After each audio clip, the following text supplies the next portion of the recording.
El rey Salomón aparece en las Escrituras desde Primera Reyes, capítulo 1, hasta el capítulo 11. Está la historia del rey Salomón. Y en Segunda de Crónicas, ahí encontramos la historia del rey Salomón. Nosotros vamos a mirar algunos versículos, invito a que puedan acompañarme en la lectura. Capítulo 3, versículo 5. Ténganlo ahí, yo quiero hacer una breve introducción también sobre quién era Salomón. Decía, fue hijo del rey David. Lo sucedió al rey David en un momento donde el rey David tenía muchos hijos y tenía Adonías, se llamaba uno de los hijos, era el mayor. Absalón había muerto, que era el mayor, y quedaba por hecho el mayor, que se llamaba Adonías, y él creía que podía llegar a ser él el sucesor del rey David. Ya David estaba viejito, necesitaba de mucha atención, parece que ya no salía del palacio, y Adonías se propuso ser rey y llamó a algunos sacerdotes, a algún general del ejército, y hizo una fiesta, pero no invitó a algunas personas que Adonías sabía que eran el obstáculo para llegar a su reinado. Lo cierto es que Natán, el profeta Natán, se entera, va a David y le cuenta lo que estaba sucediendo. Primero a Betsabé, la esposa. ¿Se acuerdan de Betsabé? Bien, David había cometido un grave pecado con Betsabé, con Betsabé. Dios hizo juicio sobre el pecado de Betsabé. Falleció el hijo que tuvieron, pero después tuvieron un segundo hijo que se llamó Salomón. Y David le había dicho que ese iba a ser el sucesor. Entonces viene Natán, habla con Betsabé y le dice, anda a hablar con David porque mirá que te están moviendo el piso a tu hijo. Entonces va Betsabé, se presenta a David y le dice lo que estaba sucediendo. Vos me prometiste que mi hijo iba a ser el sucesor, pero resulta que Adonías por allá anda haciendo una fiesta, está proclamándose rey. En eso llega Natán y también se presenta. Todo eso está en la historia en este capítulo 1, que no lo leemos, del Primera de Reyes. Lo cierto es que allí David dice, listo, pónganlo a Salomón en mi mula. Subirse arriba de la mula del rey significaba que ese era el que el rey permitía que lo sucediera en su reinado. Y allí salieron a proclamarlo a Salomón. Lo cierto es que Salomón es el rey. Decía, el significado de Salomón significa paz o pacífico. Reinó a partir de los 20 años, muy joven. Reinó 40 años en Israel. Tuvo su reinado paz en toda la tierra por aquel tiempo. Él no tuvo guerras contra nadie. Fue un rey que muy sabio, y ahora lo vamos a ver en el capítulo 3, versículo 5, si lo tienen. Dice allí, se le presenta a Dios en sueño a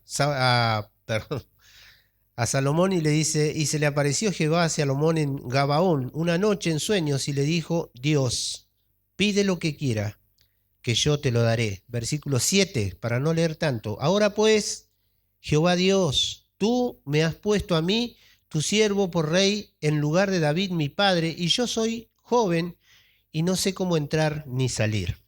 Bien, decía aquí, Dios le está proponiendo a Salomón que le pida lo que quiera. ¿Se imaginan ustedes de pronto que venga el Señor y te diga, pedime lo que quiera, a ver, ¿qué es lo que estás deseando? Que yo te lo voy a dar. Salomón en ese momento no pensó en sus intereses personales, no pensó en tener cosas para él. Él estaba pensando en el gobierno que le tocaba por delante. Él estaba pensando en el pueblo tan numeroso, tan multitudinario, tan grande que era. Tantas autoridades, tanto poder que había en ese reino. Y este rey con 20 años estaba comenzando a reinar y Dios le dice esto. Entonces Salomón le pidió sabiduría. Él le dijo, yo no sé ni entrar ni salir de este pueblo. Soy muy joven. no se refería a la juventud de edad, sino se refería a la juventud de experiencia. Él no tenía nada de experiencia. Él había vivido toda su vida en el palacio y había visto esos pocos 20 años el reinado de David desde su papá. Pero mucha experiencia no tenía, nada, podemos decir. Entonces, él le pide sabiduría a Dios. De hecho, Dios le da esa sabiduría y también le dice, no lo vamos a leer, pero también le dice, por cuanto no pediste para vos cosas, pero yo te voy a dar riquezas y te voy a dar mucho más de lo que vos pediste. Él pidió sabiduría para poder gobernar el pueblo de Israel, Dios se la dio. En el capítulo 3, versículo 17, ahí leemos la primera historia donde se prueba la sabiduría del rey Salomón. Estaban dos mujeres durmiendo, versículo 17, y dijo una de ellas, Señor mío, ya vinieron con el problema adelante de Salomón. ¿Les cuento rápido? ¿Sí? Eran dos mujeres que estaban durmiendo. Una había tenido un bebé, a los 3 días la otra tuvo un bebé, y entonces una aplastó al bebé durmiendo y lo mató. ¿Qué es lo que hizo? Se levantó y le sacó el bebé a la de al lado y se lo trajo con ella. Y la de al lado, cuando lo fue a amamantar, se dio cuenta que estaba muerto. Pero cuando llegó la mañana, dicen las escrituras, también se dio cuenta que no era el de ella. Entonces ahí empezaron a discutir, no, que es el mío, no, el tuyo es el muerto. Y esta discusión de estas dos mujeres vino a la presencia del rey Salomón. Y entonces allí estaban peleándose. La verdadera madre decía, es el mío, ella me lo quitó. Y la otra decía, no, este es el mío, el muerto es el de ella. Y Salomón pidió allí, dijo, él pidió una espada y le mandó a los soldados, a un soldado, dice, córtenlo por la mitad y denle la mitad a cada uno. No se la cuento a la historia, ya directamente, digo, no la leemos, ya directamente se la cuento. Y la mujer, que era la verdadera madre, cuando escucha esta sentencia del rey, se arroja a los pies de Salomón llorando y le dice, no lo maten, désenlo a ella. Y la otra, que no era la verdadera madre, dijo, no, que se muera y que no quede para ningún lado. Y ahí Salomón descifró cuál era la verdadera madre. Y dice que su fama se extendía por toda la tierra en ese tiempo. Miren ustedes cómo Dios le estaba dando la sabiduría. Tanto su sabiduría y su destreza política se extendió en ese tiempo que le permitió extender los dominios de él desde el Mar Rojo al sur hasta el Éufrates al norte. ¿Y saben qué? Dios le había prometido a Abraham en Génesis capítulo 15, versículo 18 al 21, que su descendencia iba a poseer la tierra y le daba estas dimensiones de las que ahora Salomón estaba gobernando. Todas estas dimensiones. Fue el reino que más tierra poseyó Israel en ese tiempo.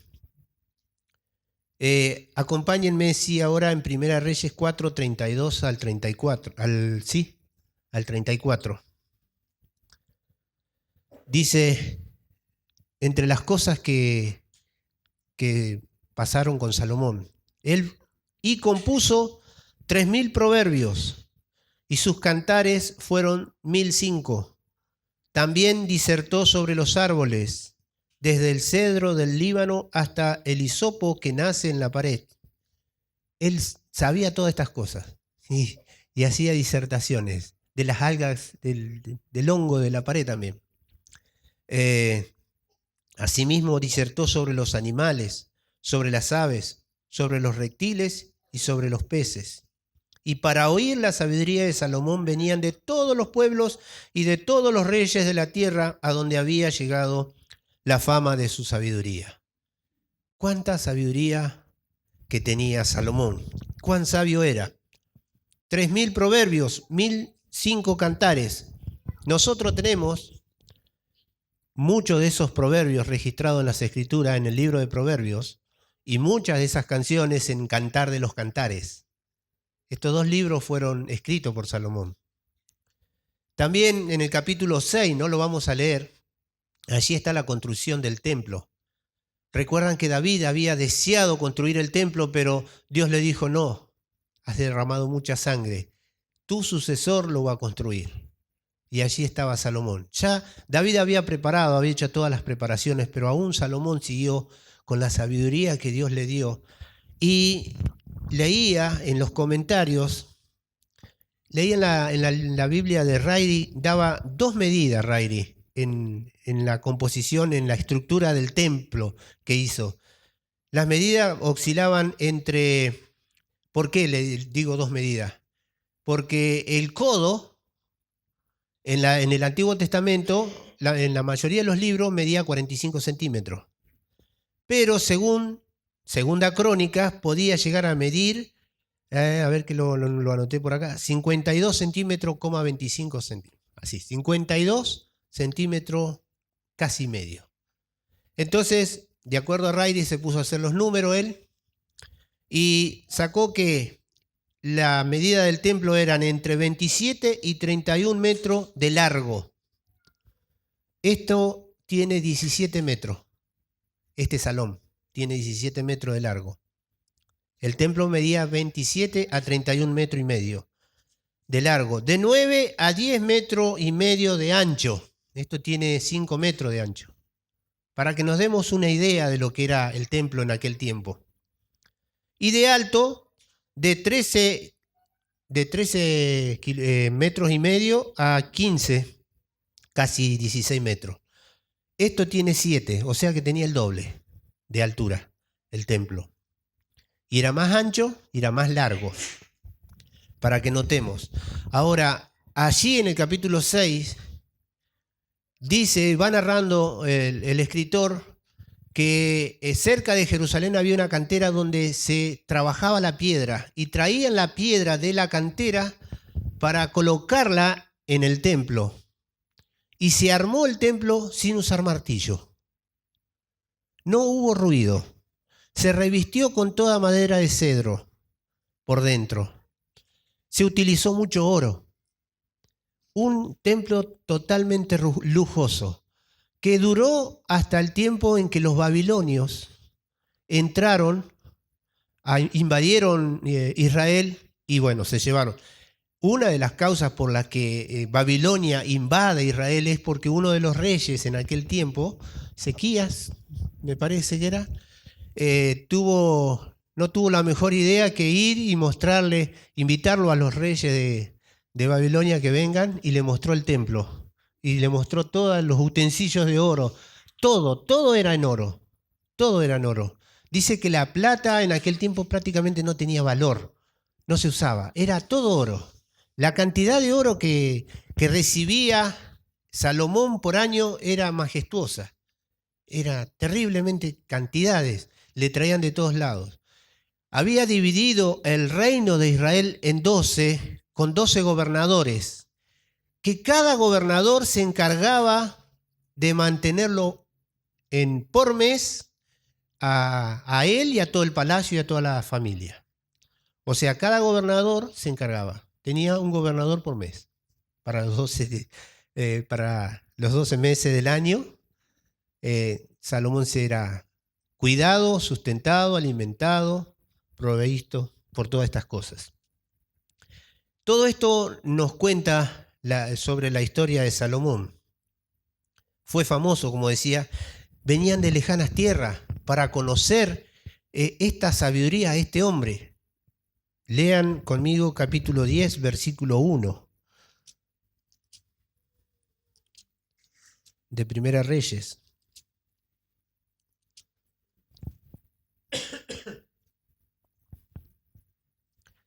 Dice, oyendo la reina de Saba la fama que Salomón había alcanzado por el nombre de Jehová, vino a probarle con preguntas difíciles.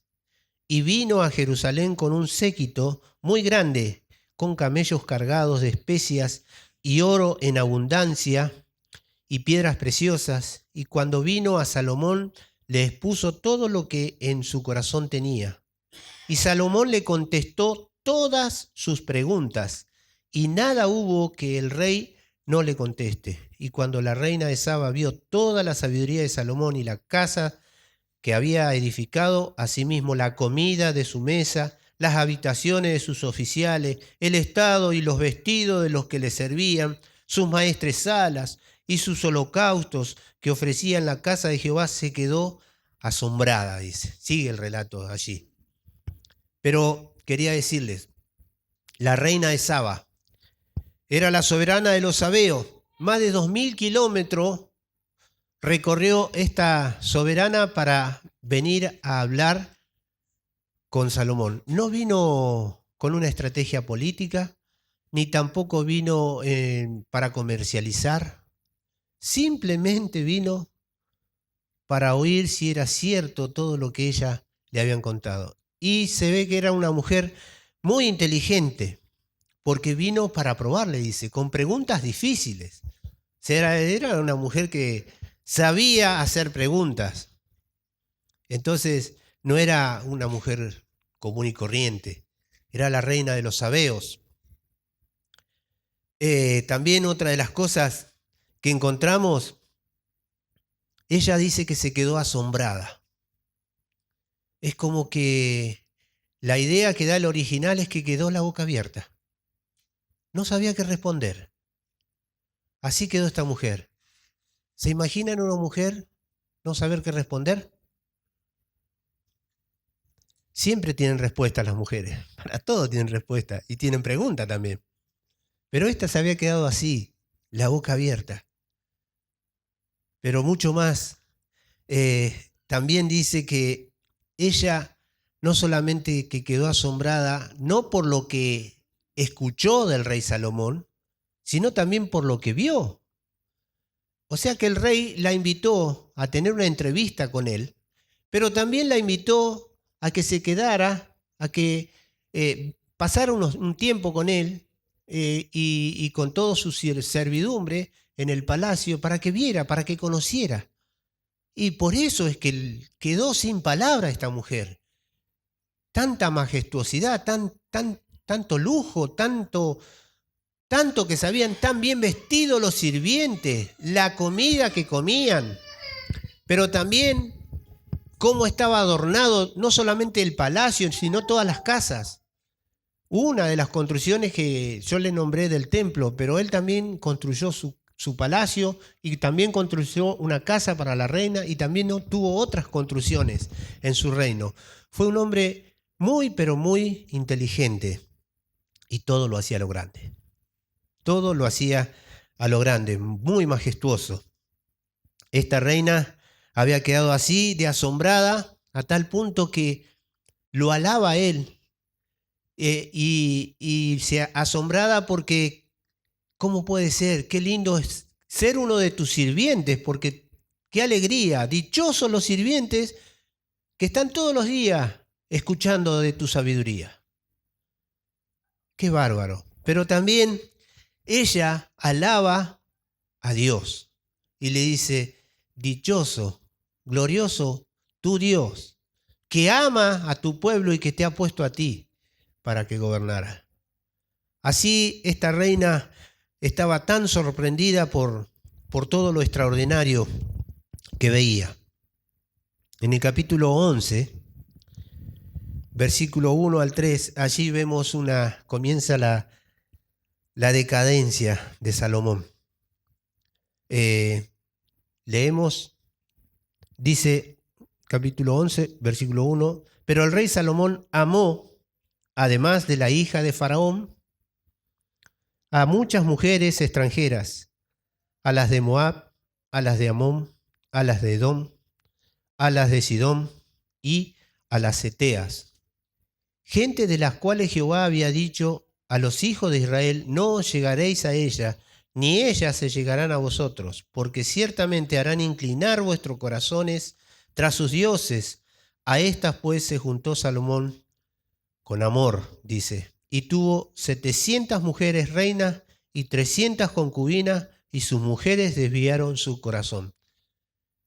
Salomón fue un hombre que tuvo todo a lo grande, a lo bestia.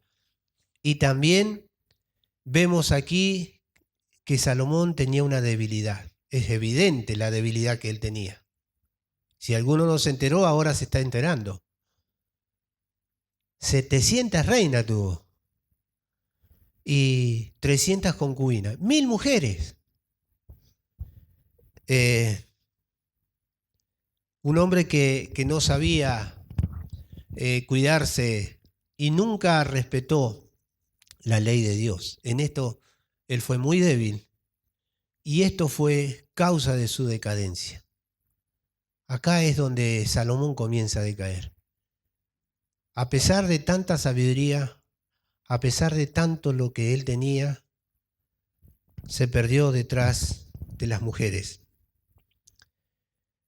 Y en esa decadencia, él también se extravió de Dios y se fue y se alejó de Dios. Hay un libro en las Escrituras que tenemos que es el libro de Eclesiastés y también lo escribió Salomón. Y allí, en Eclesiastés, él se pregunta y le busca el sentido a la vida. ¿Cuál es el propósito de la vida? Y una de las palabras que sobresale en el libro y que muchas veces me la repite mi señora esposa, todo es vanidad. Esa es la palabra que sobresale en el libro de Eclesiastés. También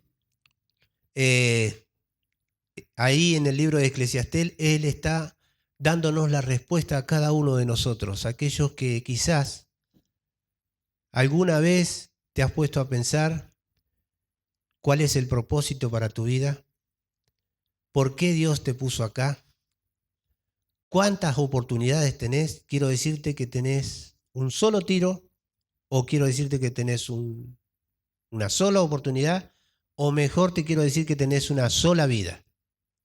Entonces, no hay más opciones.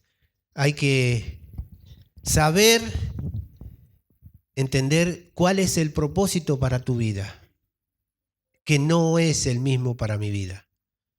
¿Por qué vos estás acá? ¿Qué es lo que Dios quiere de vos? Y ¿sabés qué? Salomón allí en el libro de Eclesiastés, él comienza a hablar y decía, como les decía, todo es vanidad. Está en ese libro la búsqueda de la felicidad, de la satisfacción, del sentirse pleno, del sentirse realizado, y termina diciendo todo es vanidad. Y se encuentra con que se encuentra frustrado como se encontraba Jacob cuando se presentó delante del faraón, y Faraón le preguntó, ¿cuántos años tenés? Y Jacob le dijo, 130 años han sido los años de mi peregrinar, buenos y malos han sido, refiriéndose a que habían sido más que malos que buenos. Esa era la reflexión que Jacob tenía al final de su vida. Hay una canción que siempre he escuchado y me recuerda también al análisis de la vida, y seguramente en esa canción el compositor también se estaba analizando él, porque es bastante vago como Salomón. La canción de Cacho Castaña, que habla de los 50 años, cuando él cumplió 50 años. Y en esa canción dice, punto y coma de la vida, una parte de la letra de la canción. Punto y coma de la vida. Es como que él está pensando, me detengo y reflexiono sobre el tiempo pasado. Miro para atrás. Y si vos mirás para atrás, y si yo miro para atrás, ¿con qué me encuentro? Con muchas frustraciones, con muchas angustias, con muchas decepciones, con muchas amarguras. ¿Cuál es tu reflexión cuando mirás para atrás en tu vida? Me recordaba también a un hermano que conoció al Señor ya mayor, Jorge Martínez. Muchos de los hermanos aquí lo han conocido a Jorge. Y él era grande ya, 70 y pico de años cuando conoció al Señor. Y él me decía, ¿por qué vine a conocer al Señor tan viejo? ¿Cómo no lo conocí más joven? Y él se lamentaba de no haber conocido al Señor más joven para poder servirle. Ese era el propósito de él. Pero yo le decía, bueno, son los tiempos de Dios, es el propósito de Dios, y Dios tiene planes y propósito para cada uno. Ahora Salomón acá está reflexionando sobre todo esto, sobre la vida, las cosas,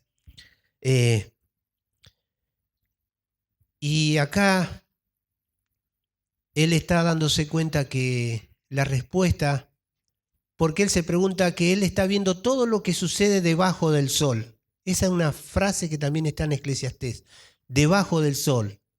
¿Por qué dice debajo del sol? Se refiere a que él está observando todo lo que sucede en esta tierra.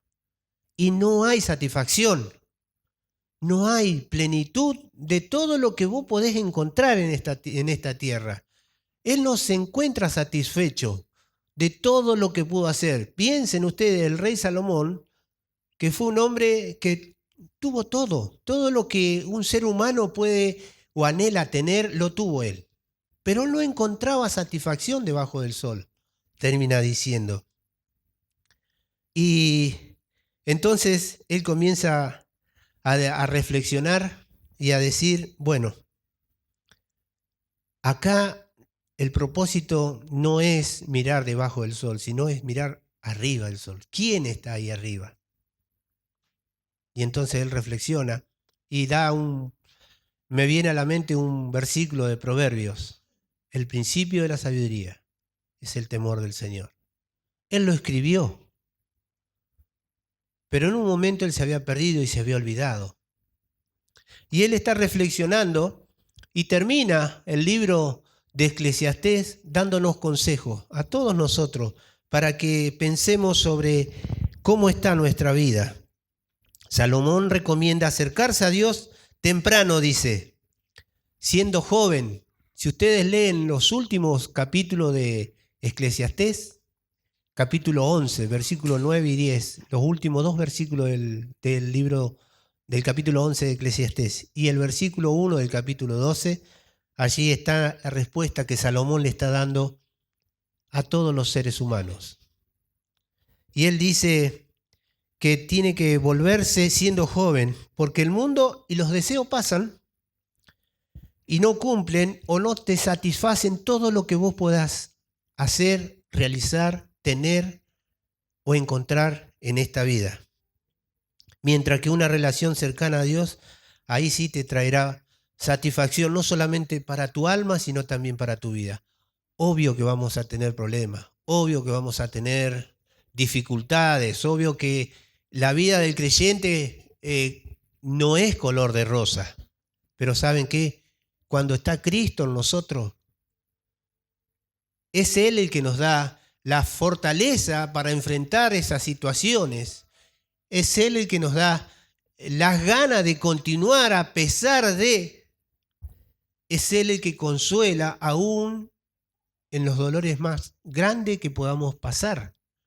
Pérdidas, sufrimientos físicos, pérdidas de trabajo, de económica, lo que sea. Cuando tenemos a Cristo, al Señor en nuestro corazón, es Él el que nos fortalece, es Él que nos levanta, nos lleva a continuar.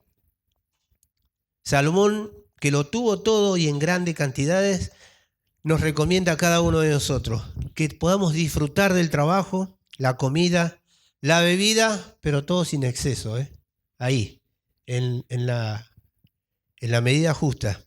Y la esposa de tu juventud. Él habla de la esposa. Este hombre que tuvo 1000 mujeres termina reflexionando, quédate con tu esposa, quédate con la esposa de tu juventud. Son cosas sencillas que Dios provee. Al fin y al cabo, Dios es soberano y tiene el derecho de hacer con lo suyo, o sea, con vos, conmigo, con lo que Él ha creado, lo que a Él le plazca. Por lo tanto, Dios es el único que puede proveer significado al propósito de nuestra vida. Él es el que tiene el sentido para tu vida, Dios. Acá en las Escrituras está en el sentido para tu vida. Salomón termina reflexionando y recomendando que nos volvamos a Dios. Vive de todas las cosas que Dios te ha provisto sin desear cosas más allá de tu alcance. O sea, viví sin envidia. Disfruta la vida sin envidias. Vive de manera confiada en la soberanía de Dios. Al fin y al cabo, Dios tiene el control de todas las cosas, de lo bueno y de lo malo que nos sucede. Vive consciente que todas las cosas, esto también dice Salomón en su escrito final allí en Eclesiastés. Viví, disfrutá, pero sabedlo y tenerlo presente, que sobre todas las cosas vendrás a juicio. Un día vamos a estar delante de Dios. Así que la reflexión final de este gran hombre de Dios que terminó sus días apartándose y a raíz de haber desobedecido, de haberse alejado de Dios, el reino se divide, pero Dios tiene misericordia y le dice, no lo voy a hacer mientras viva, sino cuando ya no estés vos. Y eso es otro capítulo de otros hombres. La reflexión final para cada uno de nosotros, que podamos aprender de este hombre que lo tuvo todo. La oportunidad que Dios le dio cuando le dijo, pedime lo que quiera, y fue inteligente, le dio la sabiduría, pero luego él se perdió en tanta sabiduría y se perdió mal. Pero al final él se encuentra con Dios nuevamente y termina reflexionando y reconociendo y recomendándonos a nosotros. No hay nada mejor que la compañía del Señor en nuestras vidas. Que el Señor nos bendiga.